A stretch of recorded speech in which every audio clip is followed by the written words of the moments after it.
Want to know how I went from zero to owning multiple properties in just several years? Well, in this video, I'm going to share the strategy that I use to become a millionaire through smart real estate acquisitions. So if you are just starting off or looking to scale, this video is going to give you actionable steps to build your wealth. So if you like this topic, go ahead and hit that subscribe button and definitely share this video with somebody you care about. Somebody who's also, just like you, interested in growing wealth through real estate. Hello, Mindy.Guevara here, your Texas real estate broker. I help people like you build wealth through real estate every single day. So in this video, I'm going to give you my strategy that I use to accumulate properties every 2 years. I'm going to go ahead and share with you how it worked, how I made that happen, and how you can do the same. Okay, my early strategies and the reason why I got started. So at this point, I had already been helping clients buy and sell real estate, and I had seen them build equity through real estate and really cash flow really well, increase their net worth, and have these real estate portfolios that I truly wanted to do the same. I sat down with my partner, my now husband, and we were talking about our future. We had very similar goals and we decided to move towards them. Around 2008, we decided to get together, get a plan going to where we really could make things happen. And where we had to start might look very different than where you're starting, but I just want to be completely transparent. This is my journey. You're gonna see me look at my little notes here because I want to make sure that my timeline and my numbers are accurate. But it actually started with us having to tackle a little bit of consumer debt, a little bit of IRS debt, and some student loans. Altogether, we had approximately $105,000 in debt that we had to eliminate before even applying for our first mortgage. There was no way anybody was going to loan us money, having had an outstanding IRS bill, having had $45,000 in student loans. Absolutely not. We both had a little bit of consumer debt, but it still added up to $105,000. That was a lot of money. It's a lot of money now. But we went ahead and attacked it. We were introduced to Dave Ramsey. I read his books from cover to cover and started eliminating debt one by one. It wasn't until 2016, which was 8 years after we decided to get started, that we eliminated all of our debt. We then sought out a brand new community in North Austin, super close to the Domain, and we thought we would try to get our together home. And so when we went to apply, we went ahead and got denied by the preferred lender. And I share this with you because I was frustrated when I got my denial letter, but of course, I am very solution oriented, so I wanted to see how we could get qualified. I started asking questions. They went ahead and shared that the reason why we got denied was because our debt to income ratios were a little bit off, and what had happened is, of course, my tax return kind of shows that I make no money because I run all of my income through my business and only give myself a little bit of a salary. However, my husband had bought a property with his parents as of the co-borrowers, co-signers, and that was in 2002. They went ahead and bought a property for $102,351 at 7% interest rate. So this loan was still under my husband's name, and in order for us to buy our first together house, he needed to eliminate that debt. So in 2016, we made it a goal and eliminated $73,000 worth of mortgage debt so we can have our together house. And so that little house that he ended up buying back in 2002 2 was our very first acquisition. Once we went ahead and wired that, the last funds. But his story was kind of cute. He only took $300 as the earnest money deposit. He ended up taking $2,370 cash to close. Insane.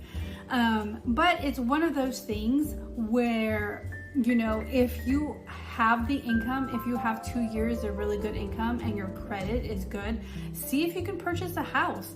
How many times, do I not hear, if I knew then what I knew now, I would have started buying real estate sooner. So after eliminating that debt and having acquired that first piece of real estate, now we're able to move on to our second home. We went ahead and applied with a preferred lender, and we were not able to get qualified because my tax returns might be a little bit confusing.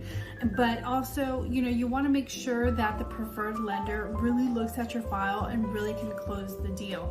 Unfortunately, they were unable to win my business.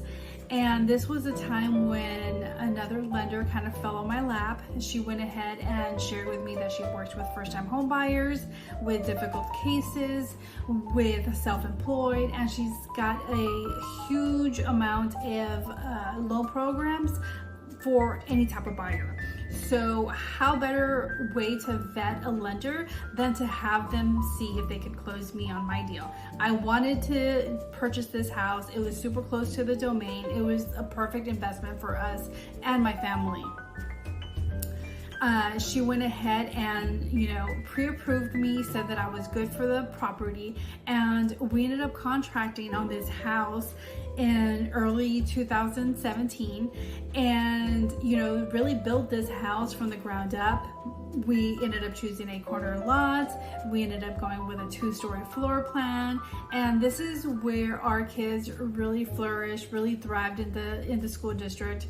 Our neighbors were super neighborly, and we would have potlucks every other weekend. It was super amazing and super grateful to have, had done time in this community and got to know my neighbors really, really well. In July 2017, after a couple of short months of building this house, we ended up closing at right below $300,000. Secured the loan for 4.125. Our earnest money deposit was $7,500, and our cash to close was $8,182. So for $15,000, we were able to get our first house. So again, there's a lot of things that happen between, us first planning to, us being here, but $15,000 for building our first house was pretty good. And, I felt really good about it. That property has shown a really great appreciation and has cash flow for us really, really well. Now, the third house that we acquired, the third property that we acquired, we've never lived in. This was going to be our first actual investment property purchased as investment. We ended up finding another new construction community in Austin proper with amazing prices, amazing incentives. And the huge thing about this one is that, we knew that it was going to be for investment, so I did not want to spend more than $225,000 on it. We were able to find a community within the first phase, so they just broke ground. They started putting in the infrastructure. The streets were barely going in, and there were pretty much really great houses at really great prices. But the one that we found that would be our investment property was priced at $235,000. Yes, $235,000, that's $10,000 more than I wanted to spend. But that's why I say it's good to have a partner, so that way you can kind of bounce ideas off of each other. I said absolutely not. I'm super rational when it comes to numbers. I didn't want to take the risk, but he's like, hey, it's only $10,000 difference. We should really move forward on it. It's in Austin proper. The tax rate is super low, and with us having to put 20% down, we knew the cash flow was going to be there too. So we ended up contracting on this one. We left $1,000 in deposit, and we also went ahead and went to the design center and built this property from the ground up. This one, with the intention of it being a rental, we went ahead and put ceramic tile all throughout the first floor, and there's no carpet in there whatsoever. It's a really cute neighborhood in South Austin, super close to South Park Meadows, a shopping center, super close to the airport, and close to the Onion Creek Metro Park and McKinney State Park. So a prime location, and that one has already doubled in price. I would have had regret would I not move forward just for a $10,000 difference. So recap on that one. We purchased it summer of 2019, financed at 4.6 to 5. Remember, I left the $1,000 earnest money deposit, and cash to close was $47,382. So again, with this one being our investment, we did have to put 20% down, but always be ready. You never know when that opportunity is going to be right around the corner. Now, moving on to our fourth house.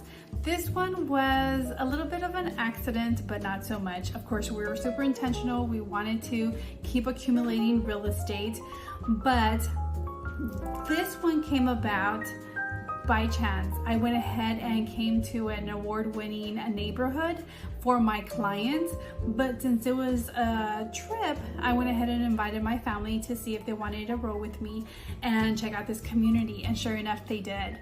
We went ahead and visited Santa Rita Master Plan Community in Liberty Hill, Texas, and we fell in love with the community. I met the director of fun. She went ahead and showed me around the South Pool, which has a hub and a huge playscape with a splash pad, and it's called Light the Green, where people go exercise and the kids go play football, and I see some people tumbling. There's a dog park down south as well. A lot of catch and release ponds. On the north, they had this huge pool with the slides. We went on the hike and bike trails, and my family just loved it. We went there with the intention of taking some video for a client, but I must have had a sparkle in my eye, and so did the kids, because my husband went ahead and suggested, like, do we want to buy a house here? Do we want to make a move? And I thought he was kidding at the time, but I knew that it was an environment that, you know, my kids would definitely thrive in, and we would really make home of this. This house at Santa Rita Ranch sat right in front of the trailhead, so we just literally had to cross the street, and there was the trailhead right there. I love hiking, so we would go on daily hikes around the catch and release pond. There's also a sidewalk between the house and the pool, so we didn't even have to get on the street. We just went on the sidewalk, which was in between the houses, and we would be able to go to the park or go to the pool, go to the wellness bar and work out. And we had so much fun. That was a great property. We ended up not building that one from the ground up, but it was an inventory home, so we were able to see it being built. We were able to add on a couple of design options. We went ahead and added, you know, of course, the blinds, the garage door remote, little things like that, small changes we were able to do. So we went ahead and did that. But I went ahead and left my $1,500 deposit. We wrote up a contract. By that time, we are already utilizing the rental income of our very first house and the rental income of our second house. And, you know, that was easy to get qualified.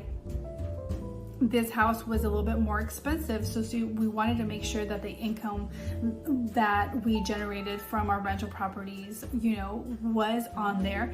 And we were able to close September of 2019. We locked in a rate of 3.5%. And like I said, with a $1,500 earnest money deposit, we went ahead and wrote the contract. Cash to close was $18,000.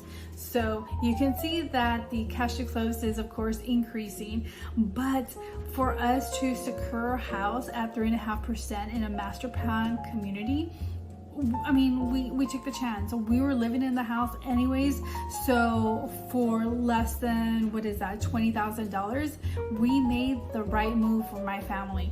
So now to our fifth house. We really wanted to be closer to the city center, so we were debating between 2 acre lot communities, Clearwater Ranch and Northgate, but we really settled in Northgate Ranch. We wanted to be closer to the city center. We were only 8 minutes away from the elementary school and the local middle school. So location wise, this was perfect for us. We went ahead and chose a lot on a cul-de-sac. And after narrowing the lots by prices, by lot premiums, I went ahead and gave my husband a short list. He ended up choosing the final lot that we contracted on, and it was perfect. It had over 100 trees, over 50 Texas live oaks, and the cool thing about it is that it sits adjacent to 40 acres. We have 30 acres catty corner, and the back neighbor has 3 acres. So it looks like a beautiful hill country view off the backyard, or off the back porch. And we just fell in love with that. That's one of the reasons why we moved out here to the hill country suburbs, is I just love the trees. I love the topography. And we decided to, write a contract. I will share that between the time that we came to Northgate Ranch and kind of narrowed down our builder to the time that we actually contracted, the prices had increased. Our floor plan increased by $50,000. That is the price that we paid for not being ready. When we first visited the neighborhood, there was a inventory house listed for, of course, $50,000 less than we contracted, but we weren't ready. I knew that, we needed a huge down payment, we needed closing costs, things like that. So we made it a point to build in Northgate Ranch, but take the time to build. That would give us a little bit of time to replenish our savings, save up for the down payment, and for the closing costs. So we went ahead and reached out to the builder rep and to the preferred lender to see if we can get qualified. And once again, the same story, they denied us. They went ahead and shared that we were house rich because we had a lot of assets, but cash poor because we had kind of run out of our savings because we were acquiring properties, right? So I went ahead and reached out to my lender, and she went ahead and pre-approved me, said, Mindy, if you have your down payment, we can close on this house. I said, please, please, please write the contract. I have a lender who is able and willing to close me. The builder rep was a little bit apprehensive, and she went ahead and shared with me the paragraph on the contract where it says that if I'm not able to close on the house, I get none of my deposits back. So because this is a semi-custom home, there are a lot of deposits during the build process, from contract all the way till the last contract change or option change. And I was willing to take the risk. I went ahead and talked to my partner, and he's like, yes, go ahead and leave the deposit. I know that our lender can see this through because she's been able to see, every other property through. So what's the difference? And so our risk tolerance with this one, of course, did increase. Our deposits kind of totaled up $33,121. So this was, of course, at contract, at the design center. Every little modification, they wanted a check, probably for like 50%, if I'm not mistaken, of whatever I was buying. And so this one was a hefty one. We ended up taking about 12 months to build our house. We ended up securing this one for 2.875 interest rate. We ended up taking $95,000 to closing on this one. Again, this was a semi-custom home build, and this one was, of course, the most expensive. So, of course, our cash to close was a little bit heftier. However, one of the takeaway lessons on this property is the fact that even though you see price increases, do not let that deter you. You'd never know when it's your time to buy because prices are always increases. Yes, we've had a little bit of stabilization recently, but home prices are always moving up. You can always count on it being a good investment. The reason why I say this is that yes, maybe we paid $50,000 more than we should have because we weren't ready, but when we ended up closing on the house, we ended up with $500,000 in equity. So was it a good buy? Absolutely. I would not have changed that, for anything. Some of the other good takeaways is, of course, always partner with a good lender that you trust. Always partner with a CPA who has your back, who knows how to run your numbers, especially if you're self-employed. If you have any investment properties, make sure that is on your tax record. Let's go ahead and record that rental income so that way you can scale your business a lot faster and build that portfolio way faster than I did. Of course, do not take those denials to heart. Figure out why they're denying you. Make a plan on how you can overcome that.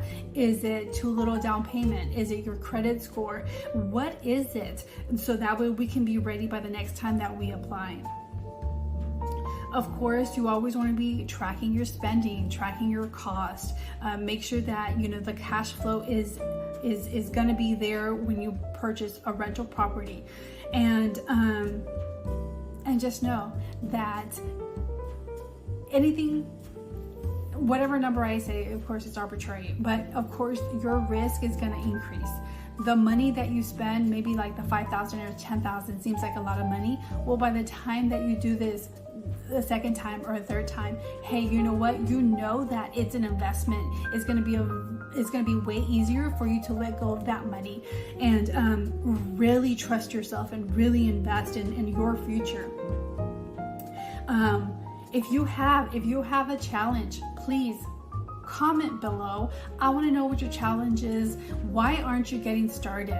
If you need personalized advice, give me a call. I'll be more than happy to help you out. If this is your first time buying a house and you know for a fact that you're going to be moving up and you want to do the same strategy as me, send me a text. I'll be happy to help you out.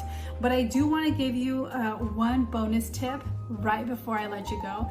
My bonus tip is always after you purchase a property, go ahead and allocate a percentage of your profits so that way you have another fund for the next property, and that way you don't have to feel like you are strapped for cash or anything. If you allocate a small percentage of your rental profits, you're able to scale your business way faster. So thank you for staying until the end. If you appreciate this story, if you appreciate what I've shared with you and you find that of value, please hit that subscribe button. But please, if there's any part of this story that resonates with you, please comment below. I love to hear from you.